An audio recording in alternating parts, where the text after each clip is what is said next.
But Gerard Larousse's Porsche, leaving from Warsaw in typical Monte weather, is another likely winner. Would it be snow and ice all the way this year?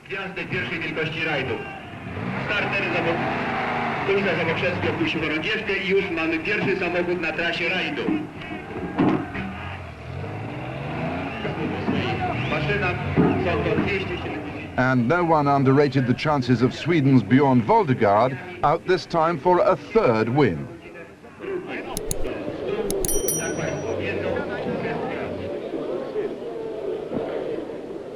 As usual, the rally also started from its finishing point, Monte Carlo, where the weather was warmer.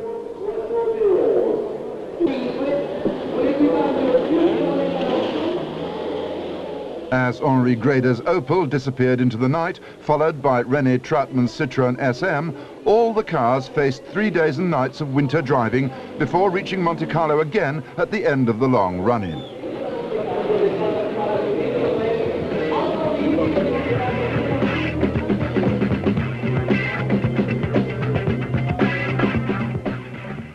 Sometimes there were snowplows on the way, but all this was only the beginning for the 242 cars that left the night.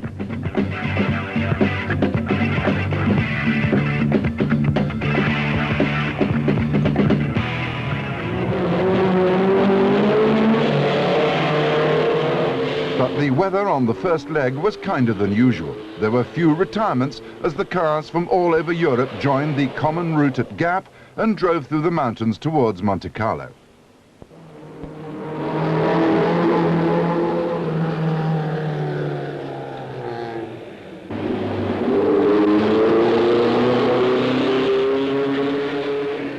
In car number 21, Lampinen was still going well at La Turbie.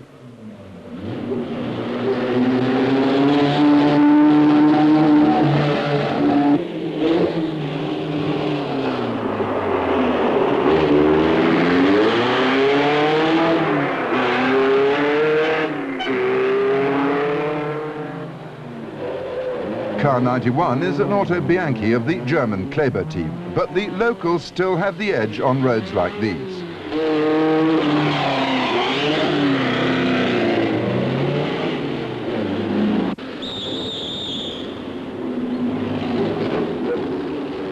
The run-in is no joyride. As the crews got tireder, the time schedule between controls tightened up.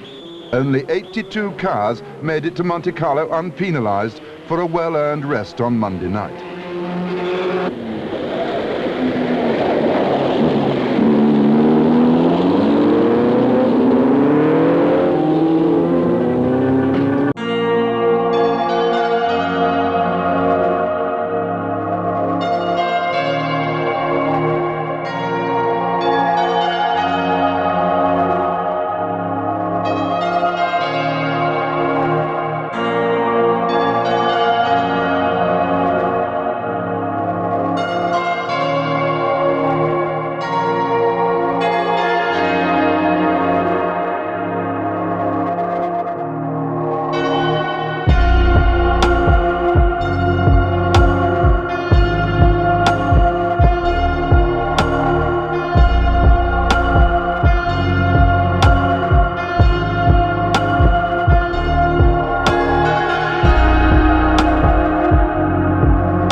Ove Anderson, car number 11, last year's winner for Alpine.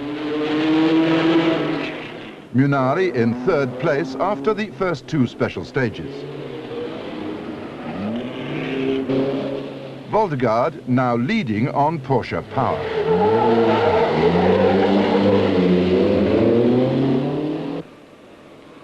Bernard Darniche, another possible winner for Alpine.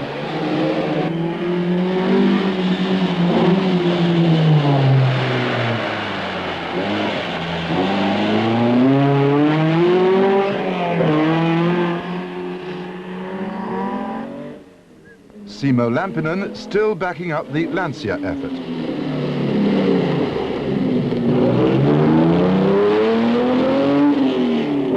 Jean-Pierre Nicolas in yet another of the 1.6-litre Alpines.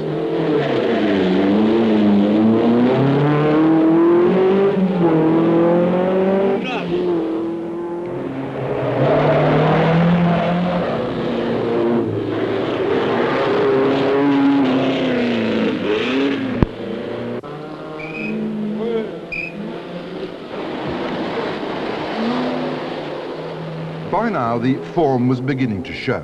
The roads were drier than expected on the early special stages, which suited the power of the big 2.5-litre Porsches. Voltegaard and Larousse were well ahead. But the Lancias, especially Munari, and the Alpine,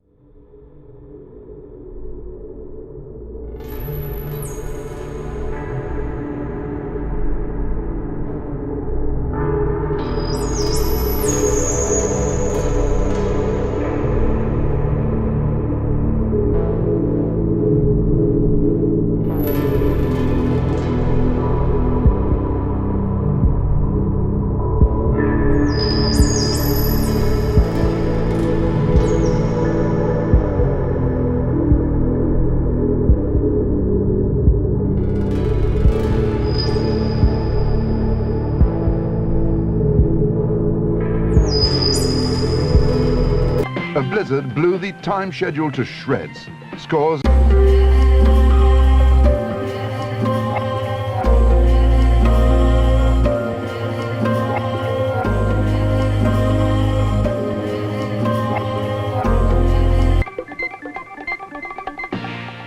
Next morning, on snow and ice, it was a different rally.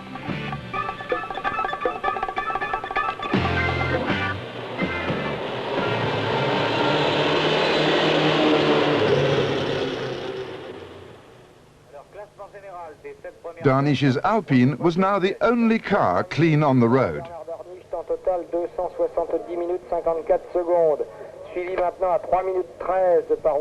And the Kleber radio car told Rally HQ that Voltegaard had left the road and retired.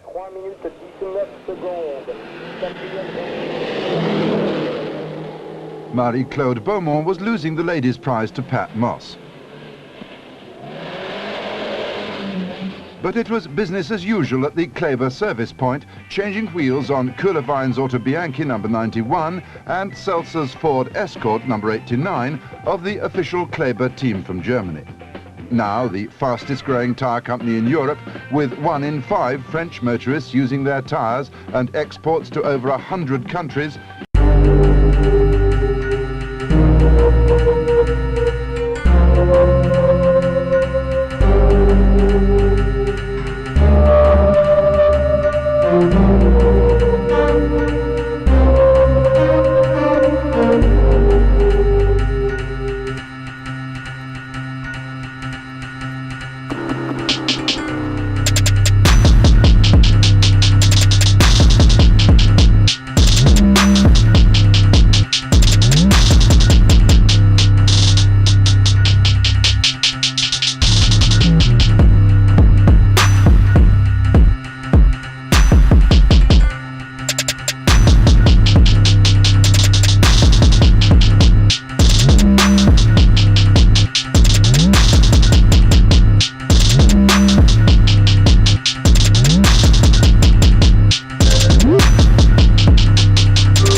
the 206 cars that left Monte Carlo the previous morning, only 34 made it back again. Ove Anderson and John Davenport were leading in their Alpine. Rana Aaltonen in Datsun number 5 had lost time and lay 7th. Et la voiture numéro 6, l'Alpine A110 de Jean-Claude Andruet et Pierre Pagani. Larousse in Porsche number 4 was 5th, but Munari lay 3rd, only 1 place behind Darniche, still penalty-free. At this stage it was Alpine's 1st, 2nd and 4th. La voiture numéro 11 a quelques difficultés à se remettre en route.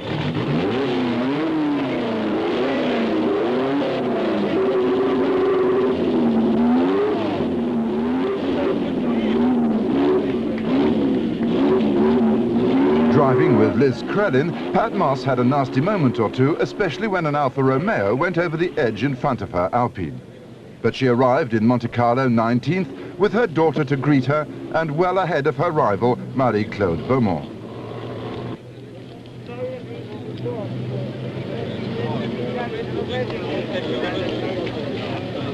Veuillez dégager la piste, s'il vous plaît, dégagez la piste, merci.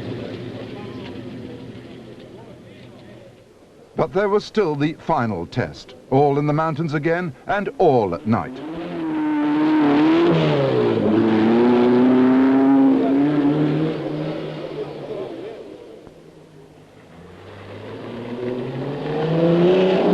The Col de Turini, 6,000 feet high, was the place for crowds and fireworks.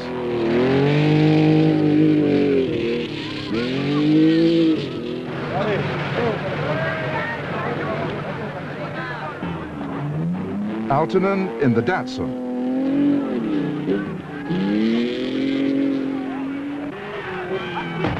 Andruet, Alpine.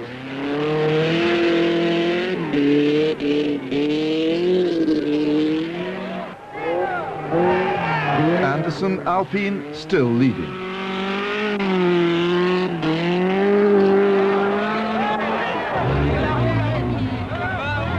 A tyre change for Anderson at the service point gives the winner of last year's Monte time for perhaps a slightly worried word with his mechanics.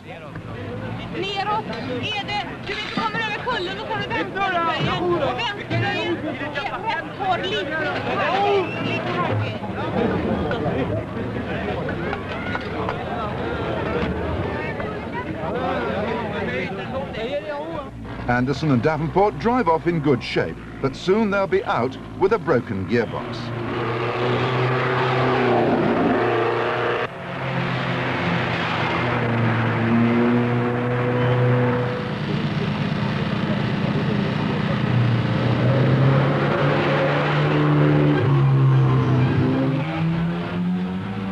Some have time to eat, but not the drivers.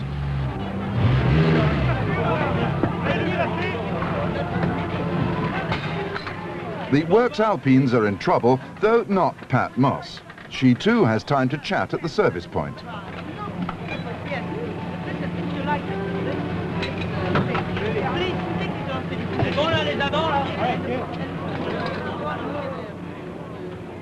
Tony Fall as well has something to say. So we're going on, what are we going on? S's. Are we on S's? But navigator Mike Wood mentions their Datsun troubles. Misfire, and we've had to put a new part inside the car, and we can't fasten it in properly. It's all strapped on the tape and one thing and another. Right. We're just barely making it. 2 minutes.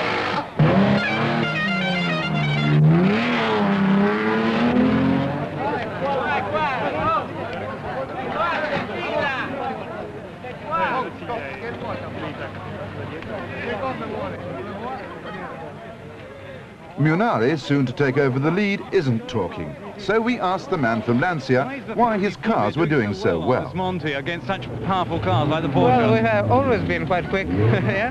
Last year we won 6 special stages out of 15. So that was not too bad, but of course we broke the car and so we were out of the game. But if we don't break the car, we think we can always do not too bad. On the Turini again, it's Munari.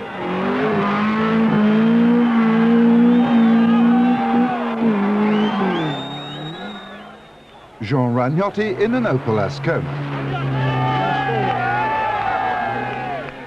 Darniche again, but now well out of second place.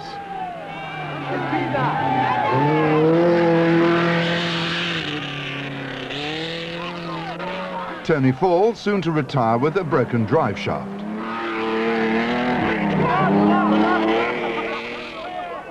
But Henri on Kleber tyres would finish well.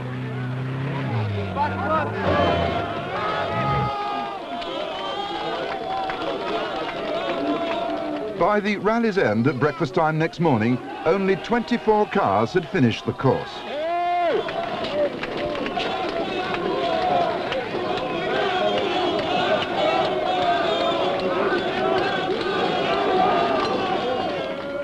Larousse had done well to finish second in the Porsche.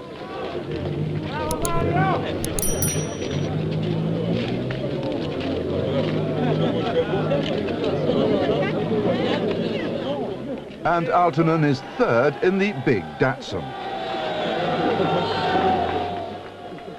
But the biggest cheer of all, almost a riot, is for winner Munari.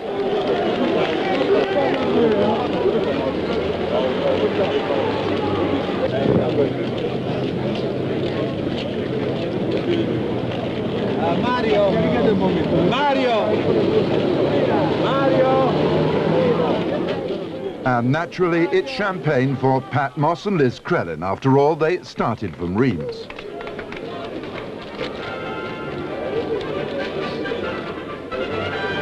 Outside the Royal Palace, the prize-giving, with Prince Rainier and Princess Grace to give the rally their official accolade.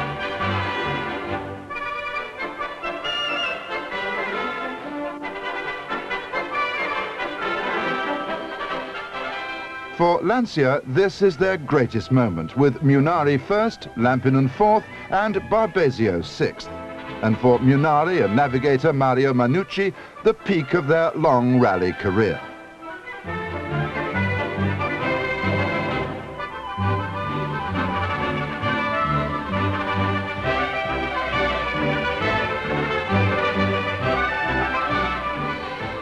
For Pat Moss, an 8th ladies' prize is a record that will surely never be broken.